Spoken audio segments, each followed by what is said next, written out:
Assalamualaikum warahmatullahi wabarakatuh. Bertemu lagi di Innova Podcast bersama Ustazah Tita. Nah, kali ini merupakan podcast yang sangat istimewa. Kenapa? Karena kita kedatangan tamu yang sangat spesial juga. Siapakah beliau? Langsung saja perkenalkan. Di sini sudah ada Dr. Yana Masyar, Magister Psikologi, Bu. Beliau merupakan salah satu dosen di Universitas Ahmad Dahlan. Bagaimana kabarnya Ibu? Alhamdulillah baik Ustazah. Mudah-mudahan kabar anak-anak dan semua Bapak Ibu di rumah juga baik selalu. Iya, amin. Nah, mungkin bisa diceritakan sedikit Ibu tentang kesibukannya selain mungkin menjadi dosen di luar seperti apa? Itu. Terima kasih Ustazah. Alhamdulillah selama sejak tahun 2019 saya selain jadi dosen juga menjadi ketua Himsi Sabang Ekskarisidenan Kedu. Himsi itu himpunan psikologi Indonesia di Ekskarisidenan Kedu, sehingga kami mewadahi beberapa kabupaten dan kota, ada Magelang, Temanggung, Wonosobo, Purworejo gitu. Nah, akan para psikologi ini dan juga sarjana sarjana psikologi satu dalam organisasi. Ya, berarti sibuk sekali nih Bu ya. Baik ya. Oke, kali ini tema dari podcast kita yaitu tentang trik dan motivasi pendampingan KBM daring Ibu. Nah, langsung saja kita masuk ke sesi pertanyaan dan tetap stay tune di Innova Podcast. Ya, baik Ibu, langsung ke pertanyaan atau biasanya kita sebut dengan Q&A kalau bahasa gaulnya ya Ibu ya. Baik, untuk pertanyaan, iya, question and answer, betul sekali. Nah, baik Ibu, mengenai sekarang ini kan sedang merebaknya virus pandemi COVID-19 seperti itu ya Bu ya. Nah, seperti yang kita tahu bahwa pandemi ini sangat meresahkan kita semua, apalagi pandemi ini juga mengakibatkan banyak sektor sehingga banyak yang terhambat seperti ekonomi juga, terus kesehatan, dan terutama di bidang pendidikan. Nah, menurut tanggapan Ibu mengenai hal tersebut seperti apa? Oke, pandemi ini kan salah satu bentuk anugerah juga dari Allah ya, karena tidak ada sesuatu pun yang terjadi tanpa izin Allah. Nah, hal yang sebenarnya paling penting yang perlu kita lakukan adalah bagaimana kita bisa menanggapi ataupun menjadikan pandemi ini sebagai sebuah pembelajaran yang bermakna buat kita. Nah, sebagian besar dari kita lebih fokus pada pandemi ini sebagai satu musibah, satu ujian yang merepotkan ataupun memberikan kendala di berbagai macam faktor aspek kehidupan ya, di berbagai macam aspek kehidupan. Tapi sebenarnya kalau misalnya kita lebih melihat dari sisi yang lain, sebenarnya pandemi ini juga bisa membuat kita lebih menjadikan pandemi ini sebagai sebuah proses pembelajaran, baik pada diri kita sebagai orang tua, pada guru, pada anak-anak juga gitu. Sehingga kalau kita bisa melakukan berbagai macam cara pandang yang positif terhadap pandemi ini, kita bisa sebenarnya memperoleh beberapa sisi positif yang terjadi dari pandemi. Kalau negatifnya pasti banyak ya, tadi kita sudah menyampaikan. Tapi dalam hal ini adalah bagaimana di saat sulit ini kita tetap bisa berpikir optimis, bisa tetap melihat segala sesuatu itu terjadi karena ada alasan tertentu. Sehingga yang perlu kita kuatkan sebagai orang tua dan guru adalah bagaimana kita bisa melihat pandemi ini sebagai sebuah proses pembelajaran. Baik itu pembelajaran untuk meningkatkan kualitas ibadah kita, meningkatkan kualitas diri kita, meningkatkan kompetensi kita yang kemarin-kemarin mungkin sebelum pandemi pada anak-anak kita mungkin itu tidak cukup mampu untuk dioptimalkan. Tetapi pada masa ini dengan berbagai macam keleluasaan dalam proses belajar, keberadaan di rumah yang intens gitu ya, sehingga kita di keluarga juga bisa menjadikan waktu yang sangat banyak bersama seluruh anggota keluarga ini menjadi satu interaksi yang positif dan memiliki makna. Kalau misalnya kita fokus pada hal-hal yang menyusahkan, maka energi negatif yang ada dalam diri kita ini akan menghambat kita untuk bisa berpikir positif.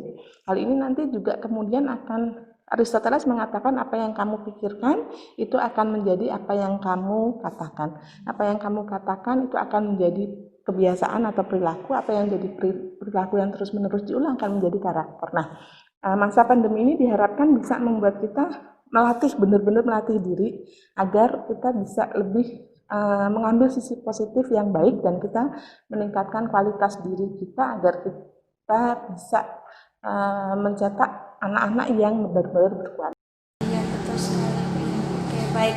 Jadi kita harus berpikir positif ya Bu ya, tetap walaupun ujian ini memang begitu berat bagi kita semua, tetap harus mengambil sisi positifnya seperti itu nggih Bu nggih. Nah, baik. Nah, karena pandemi ini juga mengakibatkan pembelajaran daring khusus pembelajaran KBM itu menjadi terhambat sehingga pembelajaran diharuskan untuk daring. Nah, bagaimana sih cara orang tua memberikan pengertian kepada anak tentang KBM daring ini dan motivasinya seperti apa? Karena kan banyak sekali ya siswa yang sudah mengeluh, kapan ini kita masuk kok lama sekali di rumah. Seperti apa kalau tanggapan dari Terima kasih Ustazah. Ini memang satu masalah yang cukup besar dihadapi oleh baik pihak sekolah maupun keluarga gitu ya. Pihak sekolah merasa kesulitan dalam menyampaikan materi sehingga berbagai macam target bahan ajar tidak tersampaikan. Orang tua merasa keberatan karena ini memberatkan. Yang tadinya orang tua bisa lepas tanggung jawab ketika terkait dengan masalah belajar anak itu sepenuhnya banyak yang diserahkan ke guru, ternyata ini harus jadi tanggung jawab orang tua juga gitu ya. Nah, yang perlu kita lakukan sekarang adalah bagaimana yang paling penting sebenarnya dalam proses masa pandemi ini kita lebih fokus pada bagaimana membentuk anak kita sebagai orang-orang pembelajar.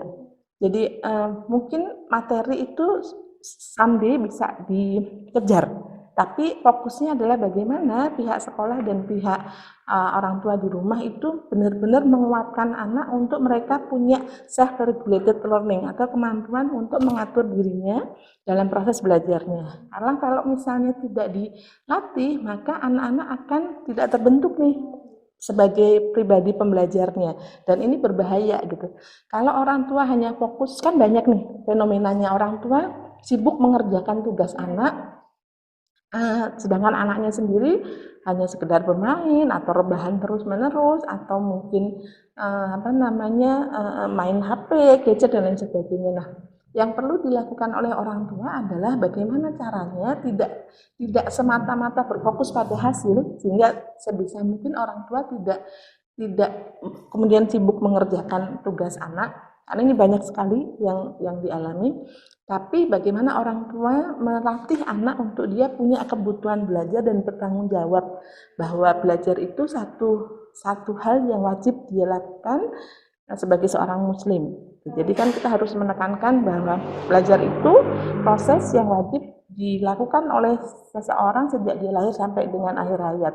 Nah, orang tua di sini perlu menjadi teladan. Fokus utamanya ada pada keteladanan orang tua. Bagaimana orang tua di rumah juga lebih menunjukkan kemampuannya untuk mengatur dan memanfaatkan waktu di rumah ini seoptimal mungkin. Tidak kemudian malah dijadikan ketika semua berkumpul di rumah, malah jadi sumber anak untuk belajar tidak bagus. Misalnya, karena biasanya dia tidak melihat ayah dan ibunya selama 24 jam full gitu ya. Tapi begitu berkumpul di rumah, ternyata kemudian dia melihat perilaku ayahnya, perilaku ibunya yang ternyata itu semakin melemahkan mereka untuk membentuk karakter yang positif. Nah, ini harus bersama-sama. Jadi pandemi ini mengajari kita untuk bersama-sama belajar untuk membuat prioritas, membuat goal keluarga, kemudian mengatur kembali berbagai macam hal yang mungkin kemarin ketika sama-sama sibuk itu tidak bisa terpikirkan. Nah, kemudian yang juga penting adalah ketika kita ingin menguatkan karakter anak-anak kita, maka briefing itu merupakan satu hal yang sangat penting untuk membentuk sebuah perilaku baru. Jadi bagaimana peran orang tua untuk bisa mengkomunikasikan pada anak-anaknya apa yang do dan don't gitu ya. Jadi apa yang perlu dilakukan dan apa yang tidak perlu dilakukan. Nah, hal ini perlu digawang, dikawal dengan satu aturan dan kesepakatan yang didiskusikan bersama dalam keluarga itu. Seperti misalnya jadwal belajar. Nah, anak-anak kita pun tetap harus memiliki pembiasaan dalam kehidupan sehari-harinya secara terjadwal dengan baik. Jangan sampai pandemi ini kemudian merubah segala sesuatunya menjadi seenaknya atau semaunya anak. Karena kalau misalnya ini terjadi, sangat mungkin nanti ketika anak harus kembali offline, dia kesulitan mengatur dirinya lagi karena selama ini dia sudah sangat semaunya sendiri tanpa ada jadwal yang pasti. Nah, jadi kesepakatan untuk jam belajar itu jam berapa sampai jam berapa, main hanya boleh dari jam berapa sampai jam berapa, menguatkan anak untuk disiplin dan sadar bahwa menjaga protokol kesehatan itu penting untuk tidak hanya memikirkan diri tapi juga orang-orang yang ada di sekitarnya, apa kontribusi yang bisa dilakukan oleh anak. Nah, ini berbagai macam hal yang perlu kita kuatkan pada anak-anak kita sehingga mereka belajar tidak lagi hanya sekedar belajar hitam di atas putih, tetapi lebih belajar pada pembentukan karakter dirinya, yang itu nanti akan membuat dia bisa lebih siap untuk menghadapi berbagai macam kondisi krisis lain selama kehidupannya. Begitu, Ustika. Jadi memang ini bisa jadi ajang bagi orang tua untuk menghidupkan kembali mungkin momen-momen yang bisa diberikan kepada orang tua kepada anak ya Bu ya, sehingga yang dulu mungkin tidak dirasakan oleh anak, nah saat ini mungkin jadi ajang pada orang tua untuk memberikan sesuatu yang bisa menguatkan karakter anak seperti itu ya Bu ya. Ya baik, nah seperti yang kita tahu juga Bu, pandemi ini kan sudah lama nih dari Maret. Nah pandemi ini kan juga KBM daring, sehingga KBM daring ini dilaksanakan hampir setahun seperti itu ya. Nah pasti kan banyak sekali anak-anak yang merasa bosan, jenuh sekali belajar di rumah. Nah bagaimana sih cara orang tua agar mengatasi kejenuhan atau bosan yang terjadi kepada anak selama KBM daring? Terima kasih Ustika. Ini juga satu masalah yang sangat banyak dialami ya. Jadi tidak hanya 1-2 anak yang mengeluhkan itu, tapi hampir semua sepertinya. Karena memang kita perlu memahami bahwa anak-anak kita, terutama anak usia SD itu kan masa-masa di mana mereka butuh mengembangkan kebutuhan sosialnya, interaksi dengan teman sebayanya yang cukup tinggi dibanding dengan orang dewasa. Sehingga keharusan anak untuk berada di rumah, mereka tidak banyak berinteraksi dengan teman-temannya, padahal selama waktu-waktu kemarin sebelum pandemi mereka bisa sangat leluasa berinteraksi dengan teman-temannya. Ini pasti menjadi stresor cukup besar bagi anak-anak kita. Nah, untuk bisa membuat anak-anak kita tetap merasa nyaman, tidak jenuh, dan bisa tetap optimal di rumah, maka sebagai orang tua kita perlu memenuhi dulu nih kebutuhan-kebutuhan utama anak, baik itu kebutuhan fisik maupun kebutuhan psikologisnya, terutama nanti terkait dengan kebutuhan psikologis gitu ya. Jadi kalau kebutuhan fisik sih terkait dengan makan sehat, olahraga, kemudian juga istirahat, karena banyak juga anak-anak yang di masa pandemi ini kemudian istirahatnya jadi sangat kacau karena mereka jadi kebanyakan main game online sehingga dia lembut, nggak tidur semalaman, paginya ketika harus belajar mereka jadi anggot-anggotan kayak gitu. Nah, kebutuhan fisik ini harus diperhatikan oleh orang tua supaya orang tua bisa tetap memberikan kesehatan mental yang bagus bagi anak-anaknya. Nah, kebutuhan psikologis misalnya kebutuhan akan kasih sayang, rasa aman, penghargaan. Nah, ini perlu benar-benar ditunjukkan oleh orang tua selama proses pandemi. Kalau misalnya di sekolah atau di interaksi dengan guru dan teman sebaya, anak mungkin akan dengan mudah mendapatkan rasa aman, penghargaan gitu ya. Jadi misalnya ketika bisa melakukan sesuatu, guru akan mudah memuji, teman-temannya menghargai gitu.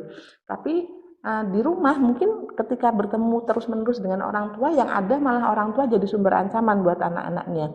Jadi sering memarahi, sering mengecam, sering melecehkan, sering merendahkan anak misalnya. Nah, kalau kondisi psikologis di rumah saja penuh dengan tekanan seperti itu, pasti tingkat stresor anak semakin tinggi, sehingga kejenuhan anak juga akan semakin tinggi. Nah, kalau kita melihat dari cara kerja otak, di mana kita kan punya 3 komponen otak ya, ada otak reptil, ada otak emosi, dan ada otak berpikir. Kalau Di rumah itu suasananya lebih banyak suasana yang tidak menyenangkan, suasana yang penuh dengan ancaman dan tidak membahagiakan buat anak, maka masa-masa ini akan lebih banyak membuat otak reptil anak tuh yang aktif. Sehingga di otak reptil, disebut otak reptil, batang otak ya, stem itu, karena dia fungsinya seperti yang ada pada otak-otak binatang reptil. Ketika binatang reptil itu mereka lebih banyak dikuasai oleh insting dalam bekerja. Ketika dia melihat bahaya atau ancaman, maka mereka hanya akan merespon dengan dua hal utama, yaitu fight atau flight, menyerang atau menghindar. Ada satu lagi dengan freeze atau membeku. Nah, kalau anak-anak kita di rumah terlalu banyak melihat suasana rumah itu penuh dengan ancaman, maka yang akan lebih banyak aktif dan direspon oleh anak adalah menggunakan otak emosi, otak reptilnya. Sehingga ketika otak reptil ini bekerja, dia lebih banyak bekerja dengan insting, nanti responnya akan lebih banyak menyerang, menghindar, atau membeku. Jadi misalnya ketika dia disuruh belajar, adik belajar, misalnya dengan cara gitu ya, lalu ibunya, ibu itu nggak tahu, aku tuh capek, suruh belajar terus gitu ya. Jadi itu berarti dia menunjukkan respon menyerang. Tapi kalau misalnya disuruh, adik mau belajar toh, dia bilang, ya nanti bentar lagi, ya habis ini ya, gitu. Hanya menghindar terus, berarti tetap otak reptilnya yang aktif. Nah, kalau masih seperti ini kondisinya, maka otak berpikirnya, neokorteksnya itu tidak akan cukup berfungsi dengan baik, sehingga ketika dia belajar, dia tidak akan cukup mampu untuk mempelajari apa yang tugas-tugas ataupun materi-materi yang ada. Sehingga yang perlu kita lakukan sebagai orang tua adalah memenuhi dulu kebutuhan emosi anak supaya dia tetap merasa aman, tetap merasa nyaman, tapi tetap dengan tadi. Jadi ada kejenuhan itu terjadi ketika sesuatu tidak pasti. Bosan itu terjadi kalau kita merasa terlalu berat dalam melaksanakan sesuatu atau kita merasa itu terlalu mudah. Maka stimulasi ataupun hal-hal yang perlu kita berikan baik untuk guru maupun orang tua itu harus sesuai dengan kemampuan anak supaya dia tidak merasa terlalu mudah dan juga tidak terlalu merasa diberatkan. Kalau berat dia akan ngelukro sehingga dia akan meninggalkan ini, kalau terlalu ringan dia akan menyepelekan sehingga beban belajarnya juga perlu lebih disesuaikan. Nah, kemudian karena masa pandemi ini anak belajar mandiri, lebih banyak belajar mandiri, maka upayakan ketika belajar itu tidak hanya fokus pada materi, tapi lebih pada prinsip-prinsip belajar active learning, gitu ya. Jadi active learning di sini perlu kita hadirkan dalam kehidupan anak, terutama karena perubahan abad 21 ini kan sangat pesat ya. Yang perlu ditanamkan oleh orang tua dan guru terkait dengan cara belajar anak sekarang adalah keterampilan 4C. Ya, kreativitas, berpikir kritis, kemudian berpikir kritis atau logik gitu ya.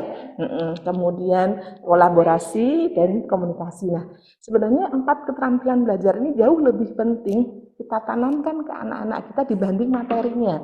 Karena bisa jadi materi yang kita ajarkan sekarang ini mungkin 1, 2, 3 tahun yang ke depan sudah tidak sudah out of date, jadi ilmunya sudah ketinggalan gitu, karena kan sekarang perubahan ilmu pengetahuan sangat pesat gitu ya. Nah, kalau kita tidak hanya mengandalkan pada hafalan, hanya mengandalkan pada anak mengerjakan soal yang dia tidak diasah kreativitasnya, berpikir kritisnya, kolaborasi bekerja samanya, dan kemampuannya untuk menyampaikan ide, maka bisa jadi ini hanya sekedar pengetahuan permukaan saja gitu yang mungkin nanti tidak akan pernah dia gunakan. Tapi ketika kita bisa membentuk 4C ini dalam kemampuan anak dalam belajar, maka ini akan terus dibawa oleh anak sehingga perubahan apapun yang terjadi di masa kehidupan nanti mereka tetap bisa bertahan. Gitu. Iya. Jadi tadi sudah ada pernyataan bahwa kita sebagai orang tua itu harus memenuhi kebutuhannya dulu ya, kebutuhan fisik maupun psikis. Nah, terkait dengan kebutuhan psikis nih Bu. Nah, selama pandemi ini kan orang tua diharuskan untuk mendampingi anak dalam pembelajaran daringnya.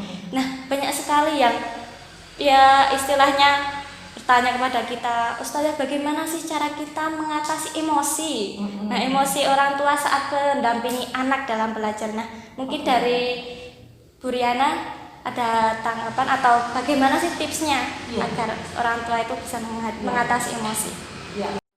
Ini satu hal yang sangat memprihatinkan ya sebenarnya. Jadi ketika ternyata kita dihadapkan pada anak-anak kita sendiri selama rentan waktu yang lama, ternyata kita lupa bahwa disitulah sebenarnya peran utama kita untuk mewarnai kehidupan anak-anak kita. Saya sangat prihatin ketika beberapa waktu yang lalu mendengar berita ada orang tua, ayah dan ibu yang membunuh anaknya karena dia tidak mau belajar, hanya main HP terus gitu ya. Lalu kemudian ayah ibunya emosi, naik darah, lalu membunuh anaknya, dan naudzubillah itu anaknya dibunuh secara diam-diam dengan baju yang masih dipakai pada saat dia dibunuh itu. Baik, itu dilakukan oleh orang tuanya sendiri, ayah dan ibunya.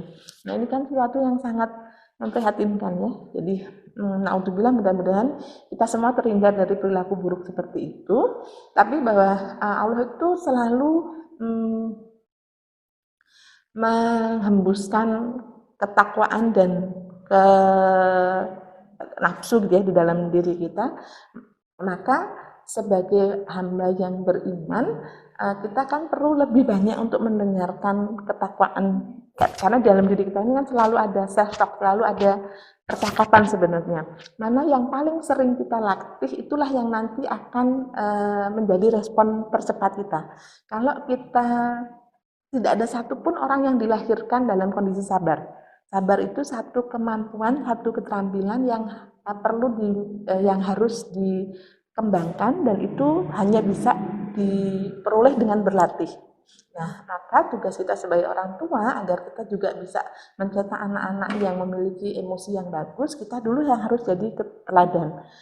Nah, bagaimana cara melatih kesabaran kita? Yang pertama, setiap kali kita menghadapi sesuatu yang itu memicu emosi kita kan tahu ya. Jadi orang yang dia kecerdasan emosinya bagus, dia akan dengan mudah melihat sinyal-sinyal di dalam dirinya. Misalnya, ketika dia sudah mulai merasa nafasnya memburu, kemudian ototnya mulai kencang, kalau ngomong suaranya udah mulai naik, itu berarti dia harus sudah aware, sudah sadar bahwa waduh, ini alarm nih, aku bisa kalau tidak segera dikendalikan, aku tidak bisa mengontrol diri misalnya kayak itu. Nah, kesadaran untuk memahami perubahan-perubahan di dalam diri itu penting untuk bisa mengendalikan diri kita. Jadi yang pertama, ketika kita menghadapi sesuatu yang tidak nyaman, yang membuat kita terpancing emosi negatifnya, yang pertama selesaikan dulu emosi kita.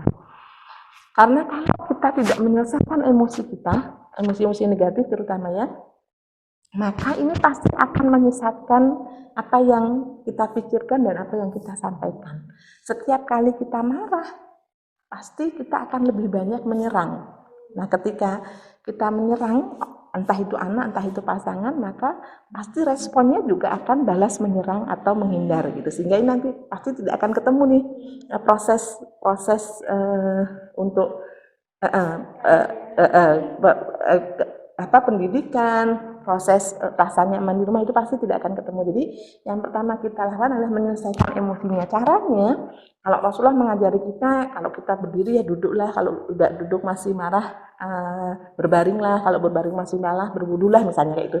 Sebenarnya yang paling penting dari sunnah Rasulullah ini adalah bahwa kita diminta untuk segera pada saat kita marah itu, saat otak kita bilang duduk, itu berarti kita memanfaatkan nalar kita. Kenapa begitu? Karena otak kita ini bekerjanya fokus pada satu hal. Ketika emosi naik, maka nalar pasti turun. Sehingga jangan sampai emosi ini naik. Karena kalau emosi naik, pasti kita nggak bisa berpikir dengan jernih. Maka kenapa kok Rasulullah menyunahkan duduklah? Supaya pada saat kita sudah mulai merasa sangat emosi, nalar kita bilang duduk. Itu berarti pikiran kita masih jalan. Sehingga pada saat kita bisa menyuruh diri kita sendiri duduk atau menghindar, wudu itu kan berarti menghindari sumber kemarahan. Ini berarti nalar kita masih bisa menguasai dibanding dengan otak emosinya atau otak reptilnya gitu. Sehingga ini membuat kita otak berpikirnya yang dominan. Ketika otak berpikir naik, nalar naik, maka emosi ini akan turun. Nah, itu adalah salah satu teknik paling sederhana yang diajarkan oleh Rasulullah. Selain kemudian misalnya dengan menghindari, sebenarnya fokus utamanya sunnah itu adalah untuk menghindari sumber emosi. Jadi ketika misalnya kita menghadapi anak kita, langsung terpancing emosinya, dan kita tidak cukup mampu untuk menyelesaikan itu, menghindarlah dulu dari sumber emosi itu. Jangan langsung ngomong, karena seberapapun baiknya omongan kita saat kita marah, pasti yang keluar adalah ketidakbaikan. Sehingga menghindarlah dulu. Nah, kalau sudah menghindar, misalnya menarik berwudu atau sholat, atau kalau di teknik NLP misalnya kita diminta untuk melakukan beberapa langkah, misalnya dengan disosiasi. Disosiasi itu menarik diri kita. Jadi ketika kita menghadapi sumber yang membuat kita marah, kita bisa menarik nafas dari 10 sampai 1, baru kemudian kita hembuskan gitu ya. Itu salah satu cara untuk mengendalikan diri, ngerem gitu, ngerem. Jadi harus dilatih, terus ini semua harus dilatih. Kalau disosiasi ini sudah bisa kita lakukan, kita bisa juga dengan relaksasi. Jadi setiap kali kita merasakan, aduh aku udah mulai sangat marah nih gitu ya, maka kita bisa menarik nafas, menghembuskan perlahan lewat mulut, menarik nafas panjang, menghembuskan lewat mulut gitu ya, selama 8 kali hitungan. Itu biasanya akan meredakan kita. Nah, atau bisa juga dengan kita melatih diri kita untuk selalu mengingat bahwa kalau sampai kita marah ke anak-anak, maka pesan baik ini pasti tidak akan tersampaikan. Nah, ketika kita ingat ini, itu akan membuat kita jadi jauh lebih mudah untuk mengendalikan diri. Gitu. Jadi setiap kali ingin meledak-ledak, kita ingat lagi, aku tuh sedang dilihat oleh anakku. Jadi posisikan diri kita, kalau di teknik NLP itu ada yang disebut dengan helicopter view. Jadi pada saat kita marah, cobalah kita keluar dari diri kita, lalu kita lihat, dengan kita marah seperti ini, kira-kira nyaman nggak sih anak kita? Enak nggak sih dilihat mulut, ekspresi wajah kita? Anak kita mendengar kita nggak kalau kita marah kayak gitu? Jadi kita seolah-olah gitu ya, menarik diri kita, walaupun hanya dalam imajinasi, tapi otak kita kan tidak bisa membedakan antara imajinasi dan sesuatu yang real. Maka ambillah jarak dari diri kita yang marah ini, lalu kita observasin, kalau aku kayak gitu ya. Jadi dalam itu semua bekerja di pikiran kita latih. Anakku pasti tidak akan mendengarkan apa yang aku sampaikan. Kita nasihati diri kita. Jadi pada kondisi high emotion ini, cobalah kita mengambil peran untuk menasihati diri kita sendiri. Kalau misalnya tidak bisa langsung, kita bisa misalnya masuk kamar dulu, misalnya dengarkan percakapan di dalam diri kita, apa yang harus dilakukan gitu. Jangan sampai percakapan itu kan pasti fujuraha wa taqwaha, ada yang menganjurkan pada kebaikan dan ada yang menganjurkan pada keburukan. Pukul aja anak kayak gitu, kurang ajar, nggak nurut gitu ya. Tapi ada lagi yang bilang, jangan gitu, anakmu itu capek, anakmu tuh bosen gitu ya. Nah, dengarkanlah percakapan yang positif, lalu ajak diri kita untuk mencari jalan keluar gitu. Jadi self talk ini perlu kita asah, perlu kita tingkatkan terus-menerus, supaya kemampuan kita untuk dalam self talk kita ini lebih banyak yang positif itu bisa semakin meningkat. Tapi kalau kita terbiasa menuruti fujuraha, sesuatu yang menjuruskan pada keburukan, maka pasti respon setiap kali kita mengalami hal-hal yang tidak menyenangkan pasti akan lebih mengarah ke sana. Jadi harus dilatih. Kenapa Allah mengajari kita untuk puasa, mengajari kita untuk sholat, itu sebenarnya untuk jeda-jeda supaya kita lebih banyak, kata orang Jawa, eling gitu ya, mengingat diri kita sendiri. Gitu, Us. Jadi menyelesaikan emosi, kemudian setelah menyelesaikan emosi, kita perlu membangun kedekatan. Karena ketika kita memiliki emosi yang negatif, pasti orang di dekat kita itu akan menjauh. kenapa Ustazah udah nikah belum? Oh belum. Ada yang udah nikah Ustazah ini? Oh belum. Tapi pernah jatuh cinta lah ya. Nah, ketika jatuh cinta, kenapa kok kita pengen deket? Pengen deket nggak kalau lagi jatuh itu? Seperti itu. Kenapa kok pengen deket? Karena hati kita terasa dekat, sehingga saat hati kita merasa dekat, kita ngomong pun pelan-pelan. Gitu. Tapi sebaliknya, ketika hati kita jauh, marah, benci misalnya, walaupun dekat, tapi kita akan menghindar, menjauhkan. Secara tidak disadari, kita akan menjauhkan fisik kita dari orang yang kita benci atau kita marahi. Nah, karena alam bawah sadar kita itu menganggap bahwa saat kita marah, membenci seseorang itu kita jauh, hati kita jauh, maka suara kita pun akan tinggi. Karena kita tadi ya, hatinya jauh, sehingga dalam alam bawah sadar kita, karena jauh itu berarti harus teriak. Nah, sehingga pada saat kita marah, berusahalah untuk menurunkan emosi, lalu tetap membangun kedekatan. Gitu. Jadi dengan membangun kedekatan ini diharapkan terbangun ikatan emosi lagi. Kalau ke anak kita marah, lalu kita tidak segera untuk membangun kedekatan lagi, maka pasti pesan yang kita sampaikan tidak akan tercapai, karena kemudian akan terbangun benteng emosi. Ya, jadi setiap kali emosi negatif itu muncul, segera selesaikan dengan beberapa teknik yang tadi di awal sudah saya sampaikan, lalu bangun kedekatan lagi. Kalau iklan salah satu teh itu ngeteh dulu yuk gitu, nah atau misalnya ya anak-anak kita bisa dengan serving dulu, melayani dulu, misalnya Abi kayaknya kok jadi membangun kedekatan tuh anak kita tuh sebenarnya, maaf ya, karena fitrah baiknya masih sangat dominan sebelum mereka balik. Nah, mereka akan sangat mudah untuk menerima permintaan maaf dan segala sesuatu yang menguatkan fitrahnya. Jadi kita dulu nih sebagai orang dewasa yang harus jadi ketika memang kita tadi salah, kita harus istighfar, lalu kemudian Allah kan menjanjikan bahwa kesalahan itu akan bisa diampuni dengan selain mohon ampun juga memperbaiki kesalahan itu. Jadi kita harus segera menyadari bahwa aku salah nih tadi, sudah emosi ke anakku. Dan kita harus ingat, kalau aku marah, anakku marah atau dia kesel, maka saat dia dominan emosinya pasti otak berpikirnya rendah. Nah, sehingga kita pada saat anak belajar upayakan agar otak emosi negatif ini tidak menguasai, supaya dia otak berpikirnya yang lebih aktif. Lalu kemudian tadi ya membangun kedekatan, misalnya entah dengan melayani apalah, membuatkan apa, atau ngelus atau apalah gitu. Jadi ibu yang lebih tahu nanti bagaimana cara membangun kedekatan. Nah, setelah membangun kedekatan terbentuk, kita lihat ekspresi anak kita sudah nyaman, dia juga fisiknya sudah tidak menghindar lagi dari kita gitu. Baru kemudian kita fokus pada tujuan. Misalnya, adik, kan kita sudah sepakat hari ini jam segini sampai jam segini adik harus sekolah. Nah, jadi briefing itu penting untuk menetapkan jadwal dan beberapa hal yang harus dilakukan oleh anak, sehingga anak tahu jam segini sampai jam segini itu dia apa yang harus dilakukan. Ketika sudah ada kesepakatan ini, akan lebih mudah untuk kita mengembalikan anak pada kesepakatan yang sudah kita buat. Jadi fokus ke tujuannya.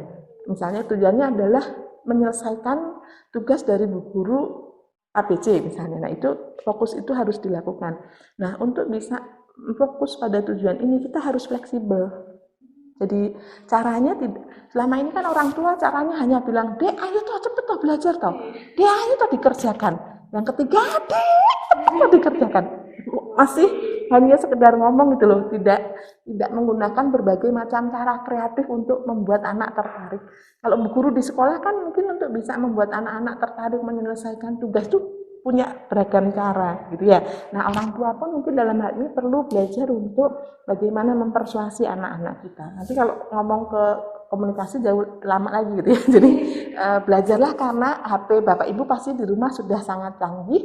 Jadi manfaatkan HP itu tidak hanya sekedar untuk jualan online, tidak hanya untuk membuat status, tapi benar-benar manfaatkan HP kita yang kita miliki sebagai orang tua untuk benar mengasah kompetensi kita sebagai orang tua. menjadi karyawan di perusahaan saja, untuk kompeten kita butuh banyak hal, ada pelatihan, ada syarat sarjana dan lain sebagainya. Jadi untuk terus membuat kita ahli, apalagi menjadi orang tua yang pertanggungjawabannya di akhirat itu harus benar-benar kita pertanggungjawabkan dengan baik. Masya Allah, sangat bermanfaat sekali. Jadi kita memang perlu sekali untuk menahan emosi dan lebih mendengarkan bisikan positif nih Bu, seperti itu. Nah, baik. Nah, untuk saat ini itu kan banyak sekali ya Bu, orang tua kan yang bekerja, terus juga ada yang mungkin di rumah bisa mendampingi anak terus gitu ya. Nah, untuk orang tua yang bekerja ini, ada tips tidak untuk ibu agar bagaimana sih memberikan waktu yang efektif atau yang fleksibel kepada anak dalam mendampingi? Karena kalau untuk orang tua yang bekerja itu kan sedikit waktunya. Mungkin ada tips dari jenengan untuk para orang tua.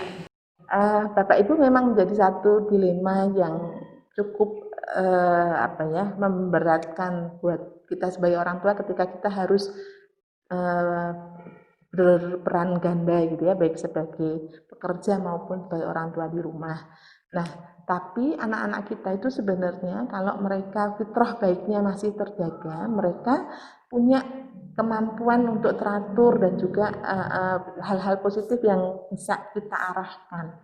Yang paling penting adalah bagaimana kita bisa membuat kesepakatan dengan anak-anak kita, membuat komitmen dengan anak-anak kita, dan kita sendiri juga mengawali dengan melatih diri kita untuk berkomitmen bersama anak-anak. Misalnya kita punya komitmen dengan anak-anak kita, adik, mama cuma bisa mendampingi adik dari jam segini sampai jam segini ya, karena nanti jam sekian sampai jam sekian mama harus kerja misalnya.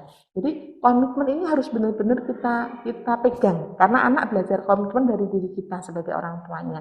Nah, kalau kita sudah bisa membentuk komitmen, kemudian kita juga bisa harapan saya sih setiap kali orang tua bekerja tetap ada orang dewasa di rumah gitu ya, yang bisa jadi kontrol ataupun yang bisa menemani anak-anak. Kalau itu terpaksa tidak ada, maka mungkin kita butuh bantuan dari orang lain.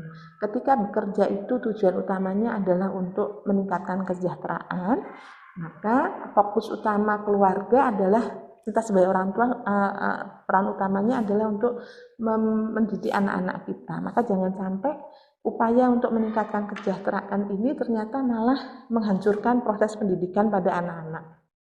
Sehingga ketika kita bekerja ini meninggalkan tanggung jawab sebagai pendidik anak, konsekuensinya orang tua kan madrasah utama buat anak-anaknya. Konsekuensinya adalah gimana caranya supaya proses pendidikan anak selama di rumah ini, karena memang sebenarnya guru sekolah itu kan hanya membantu kita.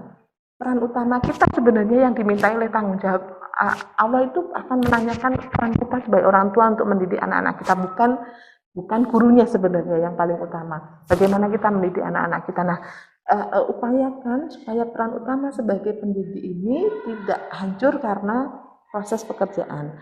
Kalau kita memang tidak mampu mendampingi karena tanggung jawab di pekerjaan kita, maka kita perlu punya delegasi, orang yang kita delegasikan. Misalnya entah itu kakaknya yang lebih tua, atau mungkin cari anak SMA atau anak-anak SMP yang bisa diminta untuk mendampingi, lalu nanti diberi apalah gitu ya untuk ucapan terima kasihnya, atau sekalian mendatangkan guru les misalnya, yang itu bisa kita ambil dari orang-orang di sekitar kita, karena masa pandemi ini kan juga banyak orang-orang yang kehilangan pekerjaan ya. Jadi kita bisa membuat komunitas belajar lah. Selama di daerah kita hijau kan, kita bisa mengumpulkan 3, 4, 5 orang belajar bersama gitu, sehingga itu bisa mengatasi. Nah, kemudian selain itu kita perlu juga mengalihkan waktu kalau memang ternyata benar-benar nggak bisa nih. Nah, kita bisa bekerja sama dengan pihak sekolah untuk menyampaikan bahwa Bapak Ibu guru jam segitu saya benar-benar tidak bisa mendampingi, apalagi misalnya yang di rumah HP-nya tidak ada, lalu kalau ibunya bekerja HP-nya dibawa ibunya bekerja misalnya. Nah, ini kita bisa bekerja sama dengan sekolah, mengkomunikasikan dengan sekolah, saya bisa mendampingi anak saya jam sekian sampai jam sekian. Nah, jadi tetap ada komitmen waktu pasti. kapan anak belajar dan kapan kita bisa mendampingi. Nah, Bu, saya kan capek sampai rumah harus lagi anak. Kembali tanyakan pada diri kita sendiri. Ketika nanti di akhirat kita ditanya oleh Allah, seberapa besar ikhtiar kita, apakah kita fokus hanya untuk mencari ekonomi atau menanamkan pendidikan ke anak, maka kita akan tahu mana yang harus lebih kita utamakan. Gitu. Ya, mana yang harus kita prioritaskan. Begitu, Ustazah. Sangat bermanfaat sekali. Nah, yang terakhir nih, Ya. untuk tipsnya sendiri agar anak itu belajar di rumahnya jadi menyenangkan dan tidak merasa tertekan seperti apa? Oke. Ini bahasan yang sangat menarik dan juga banyak ditanyakan di berbagai macam webinar ya. Nah, gimana caranya untuk bisa membuat penyelenggaraan belajar di rumah itu menyenangkan? Anak kita itu sebenarnya fitrah bahagianya jauh lebih besar dibanding dengan kita sebagai orang tua. Jadi di dalam diri kita mekanisme biologis kita itu kan kita punya hormon-hormon yang bisa meningkatkan rasa bahagia, rasa senang gitu ya. Nah, yang perlu kita fasilitasi agar anak-anak kita tetap bisa belajar dengan senang yang pertama, upayakan agar hormon eksitosit anak kita itu tetap terjaga. Hormon eksitosit itu hormon cinta. Jadi ketika Mbak Ustazah kan dulu waktu jatuh cinta semangat ya. Kalau misalnya di sekolah atau di kampus ada yang disukai gitu kan pasti semangatnya untuk ke sekolah untuk belajar lebih kuat gitu ya. Nah, jagalah hormon oksitosit pada anak-anak kita, hormon cinta pada anak-anak kita dengan cara kita perlu tahu bahasa cinta anak kita itu apa. Apakah dengan sentuhan, apakah dengan diperhatikan, apakah dengan didengarkan, apakah dengan diajak berinteraksi gitu. Jadi perhatikan ini, lalu kemudian jaga jangan sampai dia kekurangan perasaan hormon cintanya itu jangan sampai hilang. Bisa ditumbuhkan dengan cara misalnya melatih tadi ya dengan sentuhan dan lain-lain sebagainya. Kemudian melibatkan anak untuk merawat binatang ataupun sesuatu yang itu menimbulkan kasih sayang pada diri anak.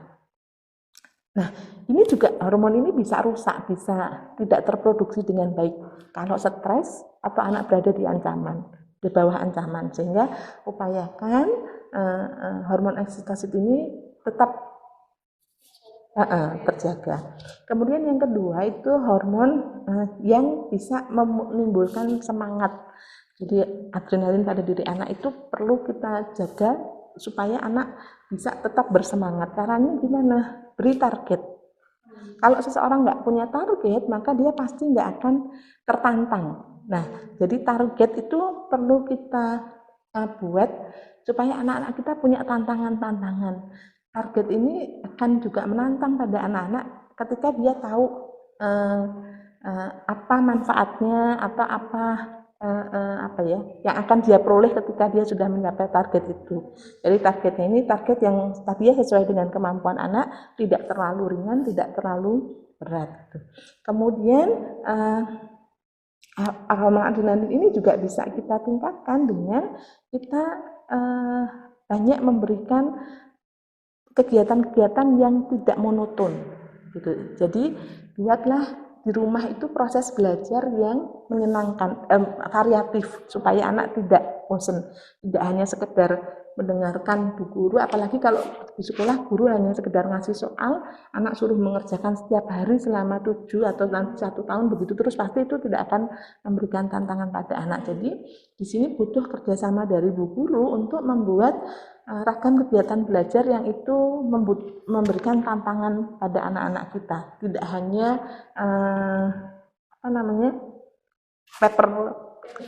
paper base ya, tapi juga satu kegiatan pembelajaran yang itu lebih fokus pada mengaktifkan seluruh indera anak, memfasilitasi bahwa anak kita itu mereka anak usia SD itu kan mereka ada di fase energi yang sangat berlebihan. Sehingga usahakan dalam proses belajar pun kita memfasilitasi supaya energi anak ini pun tersalurkan gitu. Jadi memberikan satu proses pembelajaran yang berbasis scientific learning, proyek misalnya, ada langkah-langkah yang memang itu ya itu akan lebih membuat anak bersemangat dalam belajar. Sehingga dalam hal ini orang tua mungkin perlu mengkomunikasikan ke guru. Kalau guru terlalu banyak memberikan tugas pembelajaran yang paper based saja, maka orang tua bisa sampaikan ke guru. Guru jangan hanya ini saja, tapi sesuatu yang jauh lebih melibatkan seluruh modalitas belajar dan juga step-step dalam scientific learning dan beberapa proses pembelajaran aktif itu. Ya, seperti itu. Jadi memang perlu ada komunikasi lagi ya di antara orang tua dan juga guru, biar kita juga sebagai guru mengetahui apa sih yang perlu dilaksanakan guru agar anak itu terpenuhi hak belajarnya di rumah, tidak hanya paper based saja gitu ya.